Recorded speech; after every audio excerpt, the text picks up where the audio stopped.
Yes. And he told me something that kind of shocked me. He said that the whole internet system and the World Wide Web is owned by the United States government. Oh, let me give you another example to break this down. You know the whole Y2K thing that didn't go off like a hitch. Didn't go off like we thought it was going to go off. And it got everybody scared. And I don't know, we couldn't find water in Atlanta for 2 weeks. So they had to run on the stove. And I knew when my boy went into Clark Atlanta, the black college, and he hit the computer at Clark Atlanta, the day after Y2K, or 2 days after Y2K, and it came on purpose. He said, you know, that's the biggest hoax in the world. Because if anybody's going to be incompatible, it's going to be them black colleges. You know what I'm saying? So if anybody's going to not have ancient work, you have to see, you go to Clark, Hard Brown, Morehouse, whatever, you know the black college is going to be the first one on the bottom of the list. So when that damn computer came on, you know, I know, I went to these schools, I know. When that computer came on, you best believe he knew that was the biggest hoax ever. But the key was this, which is about the internet thing, is this. Which is interesting. You have to piggyback off of what's coming. You know that they said a lot of people from 1995 to the year 2000, they got rich off of the internet. They got rich. This whole Y2K thing was if you didn't somehow get your business started to the particular point in that 5-year picture window, the market would be flooded because everybody's going to be running to the internet.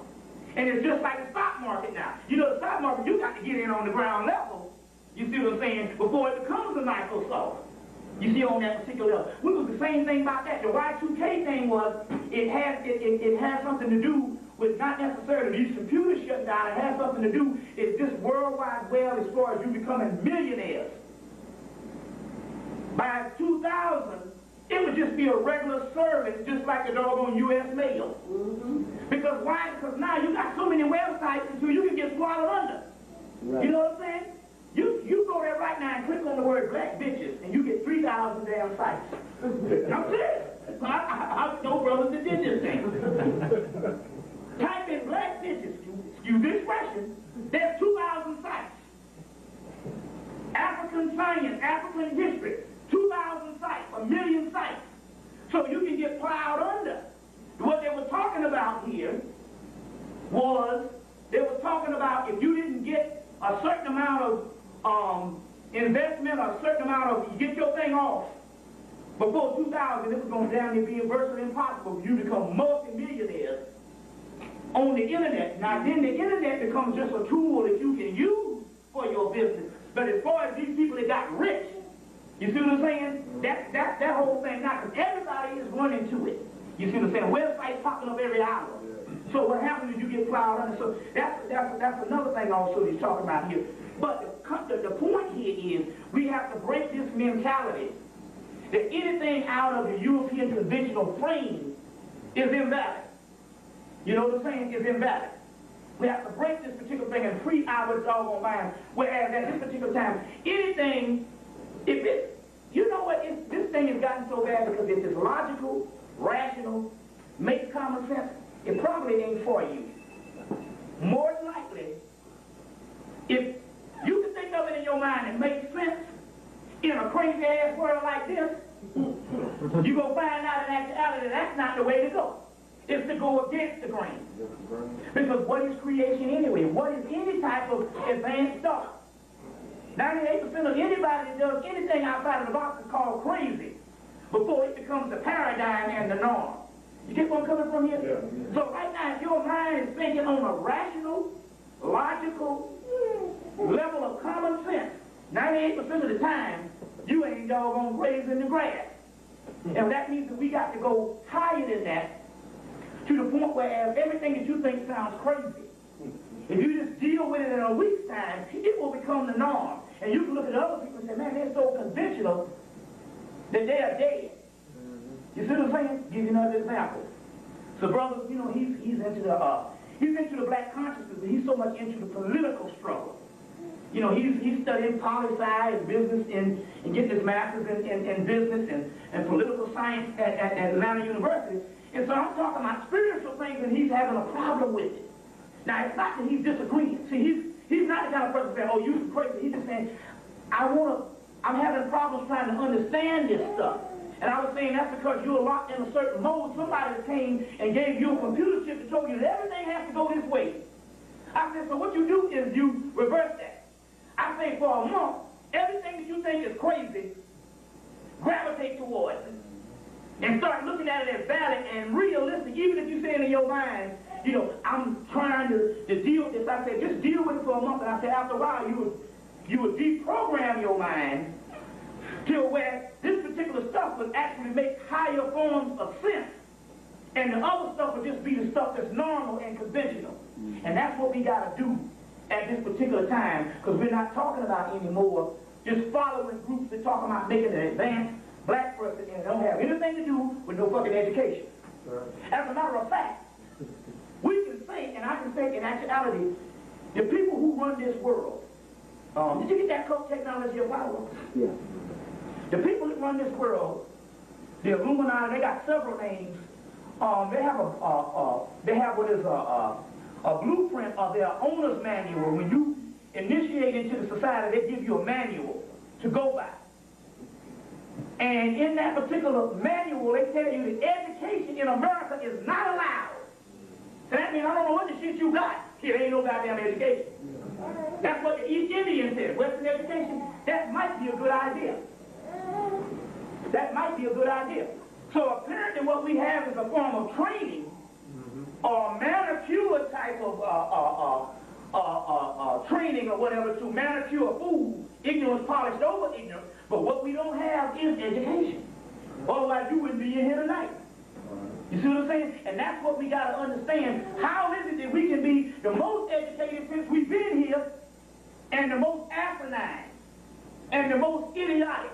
That means that obviously it's not a matter of something being wrong with your education. We're not educated. I don't know what we got. It's a process of rote learning or whatever that thing was, but we're not educated. You see. So we want to pour libations,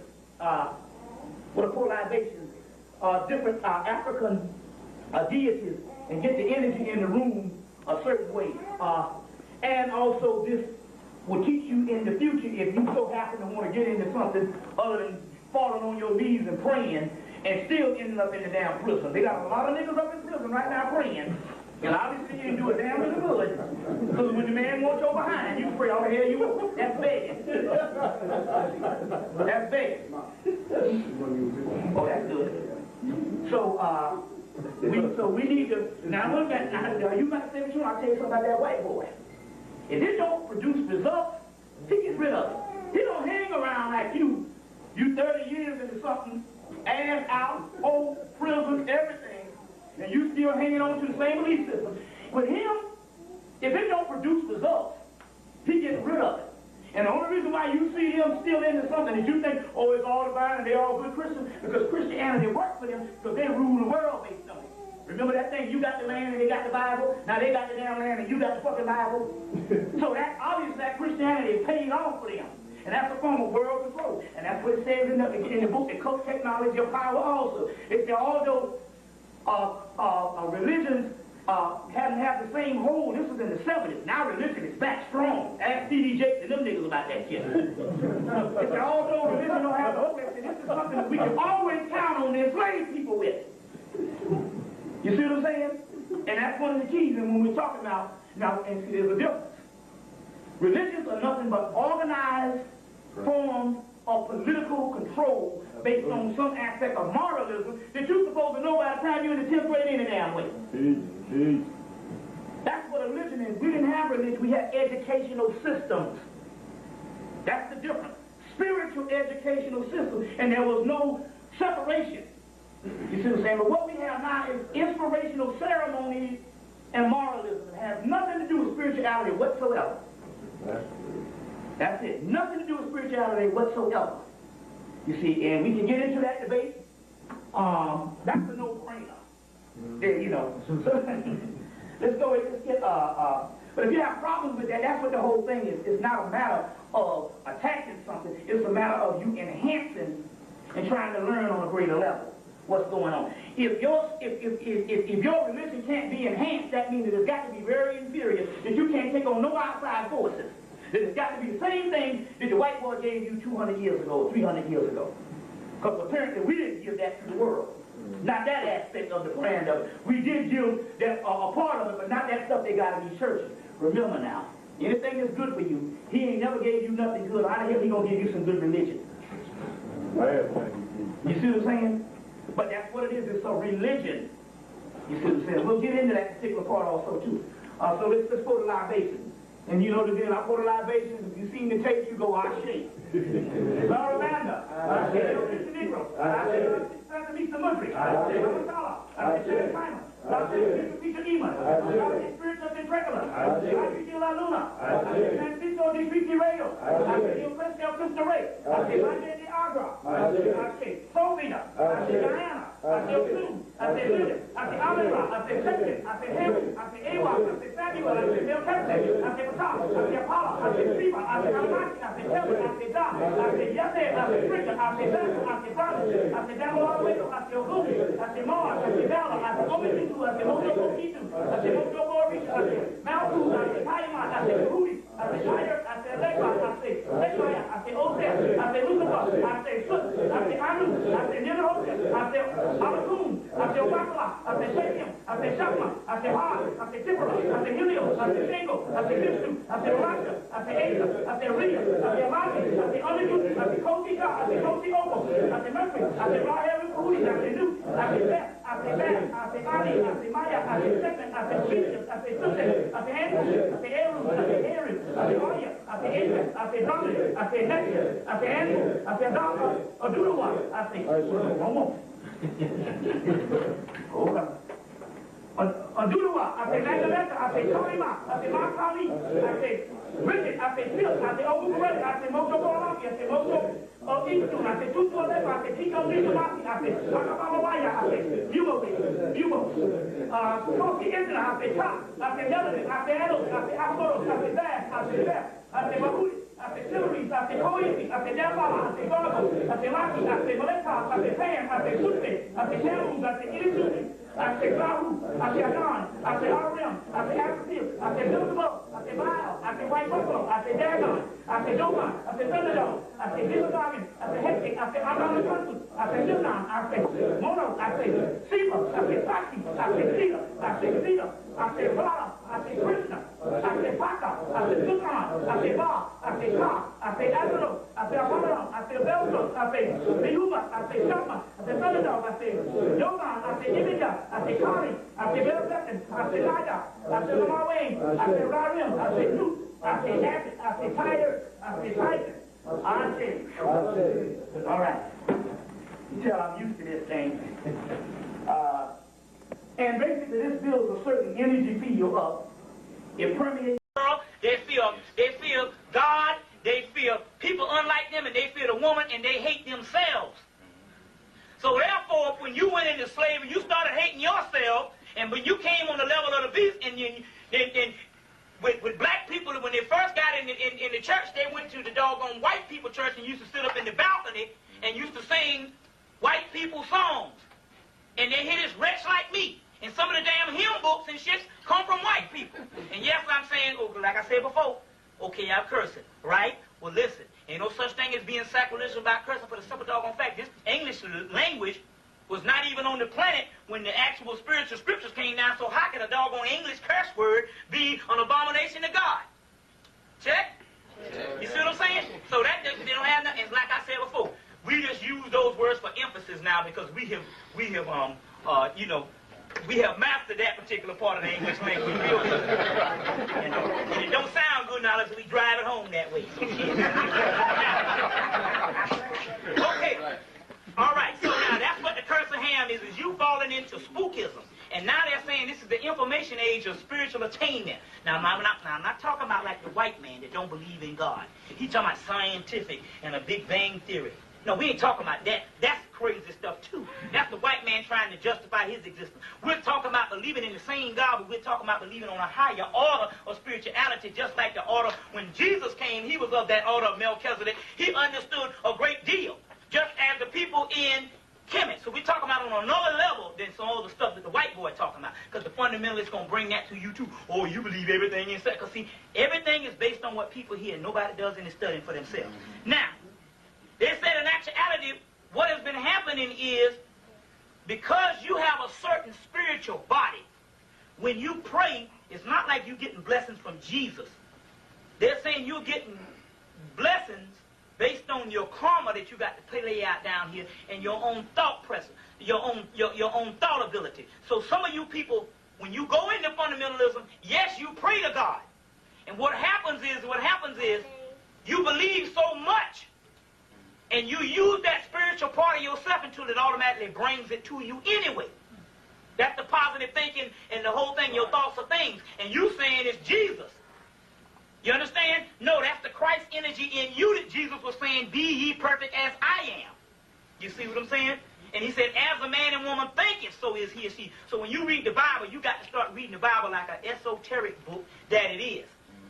You see, you have several things in the ancient world. You got one where the person comes by, the baby comes by, and he hears stories to try to understand what the world is like.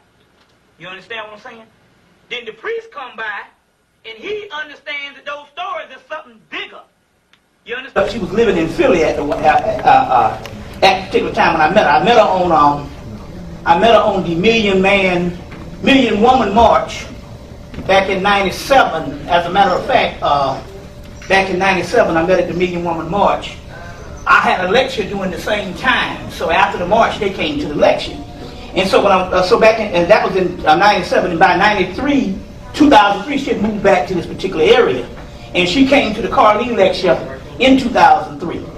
And I first met Brother TJ at the Carlene lecture. And the brother wanted to take me to DC that day and do some things. But he said, I want to set up a lecture with you. And I knew it had to be spiritual because this lecture came about, I think, in January of 2004. And we did the lecture and walked outside of the building and it snowed. And it was almost like some forces put things together amongst insurmountable odds. And so it was snowing the next day, and Linda called me at his house, and we started talking. And from there led to us continuing the conversation until she moved down on March 15th of that year. So this brother's responsible for, putting that scenario together that I could have my queen that I have now, which is very interesting. And I'll tell you some more things on ancestral things, whereas we are destined to meet certain people and hook up with certain people based on certain points in time. And I'll go into that because it has a whole lot of metaphysical meaning to it. I got a few things. I got a few things, very important things. We have certain spiritual documents come about. I have this one, which is a spiritual document. It's called A Ritual of the Third Eye. So what we're into now, we're not necessarily into reporting about these mysteries as if we are into the practicing stage or the application stage of these mysteries. So our ancient people left certain things behind that we would retrieve at a later date. And they used the Europeans, especially a lot of this stuff was brought up into Europe by the Moors, to be preserved so that we could get it at a later date. And I talk about this all the time in my lectures. The reason why it was imperative that the Moors go up into Europe for 700 years, not only to educate them, but to bring certain materials from the East and bring them into the West so that we could have this after we wake up out of our slumber. And it was going to be a long time because our slumber, we are just waking up the last 20-something years. Every now and then we'll have a resurgence where our eyes will wake up, and we have them in the 30s, we had them in the 60s, we had them in the early 70s, and then as you know, COINTELPRO moved in the 70s and shut certain things down. Then we had a resurgence in the late 80s and the early 90s. And then things moved to shut things down. We're going to tell you, they got a little more advanced about this, and as a matter of fact, I've been talking about this in the lecture, but Brother TJ had sent down a certain document to further the research that it was much more severe on what they did in the early 90s to shut down certain people or make certain people go to sleep. And what I mean by that here is they monitor when we're waking up. You notice in the early 90s, everybody was walking around with a little leather Africa on, even unconscious people. So first it starts with a style, and then you also had your conscious rap at that particular time. So basically they upped the ante on the fluoride, which is what we're going to deal with.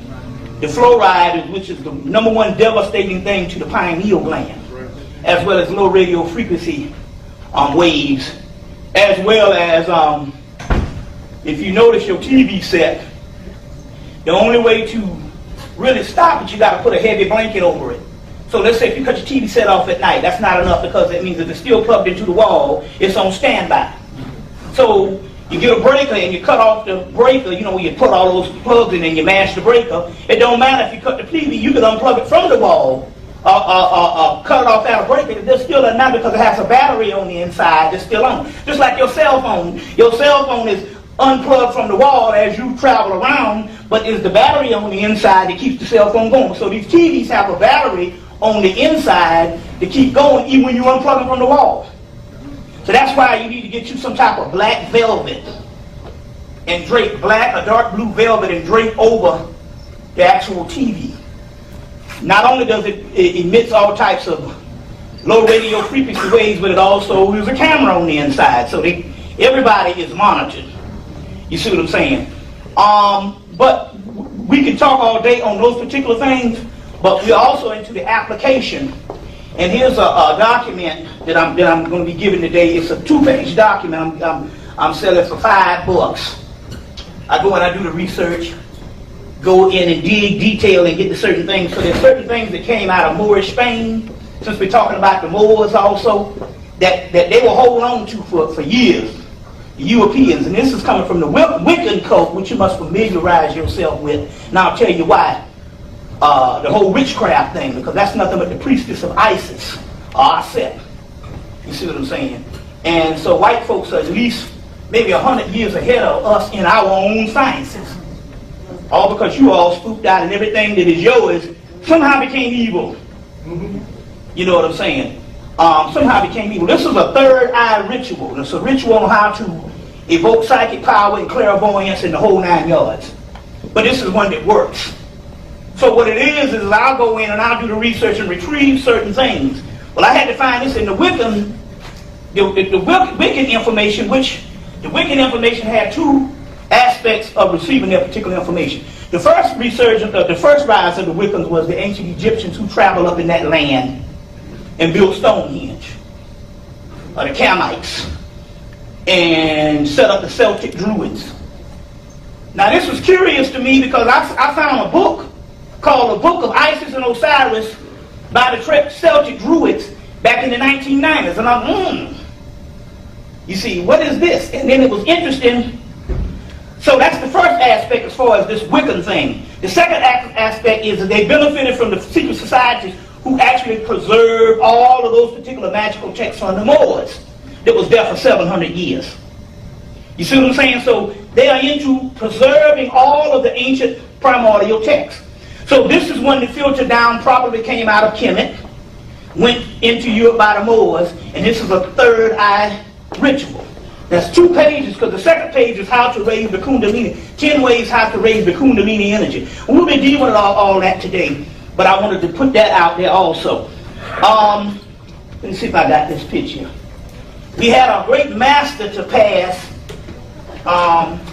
in March. Some of you know him as Brother C. Freemanell. Anybody heard of Brother C. Freemanell? All right. Great master to pass. See if I got his picture. To pass. This is one that Brother Azazel. This is a picture of it. It's just it's the best we had at the time. But Brother C. Freemanell made the transition, so we paying homage to him, And so what we do is we invoke. But this is ironic. I'm kind of glad to do this. I was glad to make this opportunity because I saw the brothers, the Crips and the Bloods and the gangs out in L.A. on the videos when they would pour one for the brothers ain't here. They would take a 40 ounce and pour for the brothers ain't here. So, you know, I never had the opportunity. I was a little jealous. I said, man, I wish I could do that. But I never really had the opportunity in a particular setting and stuff, you see what I'm saying, until now, because this brother used to drink Old English. Used to drink Old English. And don't laugh, because this is ironic. This is Old English, that's the tiger. Same tiger that jumped through the fence on Christmas Day, remember in the San Francisco Zoo? Yeah. Well, that's called the jumping. This tiger wasn't let out. This tiger actually walked through a wall and ended up on the other side. Real significant because these dimensions are bumping into each other, you see. So if you have all the elemental forces, which you got with nature and different things happening, the animals correspond with those elemental forces, so that thing happened. When we had a memorial for him down in Atlanta, I said, man, I forgot to get the Old English 40 ounce. And I was telling him, and so the brother, what's the brother name from, they talked about the 800, Brother Tell, that lives upstate New York, would say, well, that was interesting, he would drink that, because it said that the Moors invaded Europe in the late 1700s, but they actually took power in the 800s. So the Old English represents the Moor. And when I was turning around to go back to my seat after I did my testimonial, he said, hey man, that was not one of the reasons I drank it. He said, I drank it because I wore burgundy fez and the sign was burgundy, it's just like the fez. So what does this mean? This means that these people do research, and not only do they do research, they understand certain things that we wearing this fez. This is this whole Moorish thing that's going down. And don't think that they're not up on it. Because I got documents from the prison. I had a homeboy that got a job in the prison as a prison guard, and he brought back papers they had to learn, and they had every symbol and mythology and everything for every person that was in the prison, from the Nation of Islam, the Moorish Science, the Hebrew Israelites, you see, even Christian sects. You see, so they had it all, they have to know everything. So don't think that when this thing is designed, it wasn't designed to put that fez on there. You understand what I'm saying? Now, I'm wearing a t-shirt, so we want to distance. So when I went to the store yesterday, I went to go get some Old English. They didn't have none, so I got a Red Bull. This is called a Red Bull, Schlitz Red Bull. So I went for a libation. Usually we pour it on the floor. We'll mop it up later. You pour it on the floor. I don't want to pour it on the rug. We can always mop that up. And that's for Brother C. Freeman. I'll take a little sip too. We get into the groove of things. But this is the Red Bull. But anyway, that's how we do things. So somebody said, what does a master do in drinking malt liquor? You're going to find out about the masters. The masters never come in the people that you see all flowing in the vestibule of divineness. The master you're going to always take for granted. You're going to always look at the master and treat him with a heavy hand. Just like Yoda. You know, Yoda in Yoda in Star Wars. You know, he used to live in a shithole and drink and eat stew. And little, you know, in a little raggedy place. And Luke Skywalker, who was supposed to be his initiate, took him for granted and treated him with a heavy hand at first. So the master is never going to come in the people, especially in this day and age. You see what I'm saying? Especially in this day and age. The master is always going to be someone that you take for granted. And somewhat that is the disguise where we are right now, because believe it or not, the people who run this planet, they never think, they can't even realize, they would never even realize in a million years that we're sitting up here learning this advanced knowledge. You see what I'm saying? They think that, you know, we are out here complaining. And what they think that what we still in knowledge is the same stuff that we was dealing with back in the day, talking junk about the white man. You see what I'm saying? He would never think that we are on the verge of our own magic, which is our own technology. You see what I'm saying? Now I want to show you, I usually don't wear nothing but dress shirts and dress clothes, and I do that for a reason.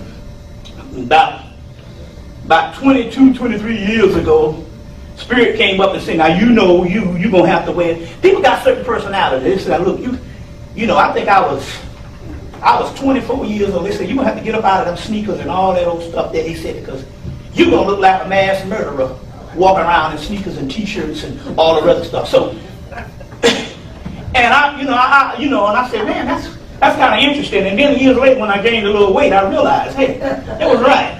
I look like some Wayne Williams or somebody walking around here. And although he didn't do anything, but I realized what he was talking about. And so Brother Azazel did these Zarabanda t-shirts, which is the Congo rights coming out of the Congo, Africa, and later on supplanted in Cuba, South America, and Puerto Rico. Puerto Rico being some of the strongest of what's called Palo Manombe. So he did the Zarabanda shirts. And he said, I got one for you. I'm like, that's a t-shirt. He said, no, it's a 6X, brother. He said, it's a 6X. It's going to do you right. I said, okay now. This is the first time a t-shirt fit me. But it was right. So the other day I was sitting on the bed and I was like, wait a minute, I need to wear this. And sure enough, he has on his Queen Majay has on hers. So we pushing these powerful shirts of the Palo. And I think they got some over there that you need to get a hold to. And basically, he taking these particular Bebes and actually making this. This is the type of stuff we need to be into. Something that's very powerful, something that illuminates. This is the god Zarabanda, which is the god of tell the little boy to close the little door right there. Oh yeah. The Zarabanda is the opening of the gateway. This whole sign symbolizes a dimension of a whole nother universe. And we'll be getting into that particular type of science as we go on. So right now what we want to do is we're going to give a big shout out to Brother C. Freemanel. Ashe. Then we're going to do libations right after the question and answer. We're going to do a little different things. So, what's that? No, since we're on forms, can I do one too? Oh yeah, no doubt about it. No doubt about it. You know, you got to realize, celebration and ritual changes things. Yeah. You see? Changes things. Why do you think you still a lot of people stuck up in that church? Because that church got some powerful rituals. You know what I'm saying? Plus, I'm going to be honest with you. Actually, if Jesus is Horus, I talked about this before,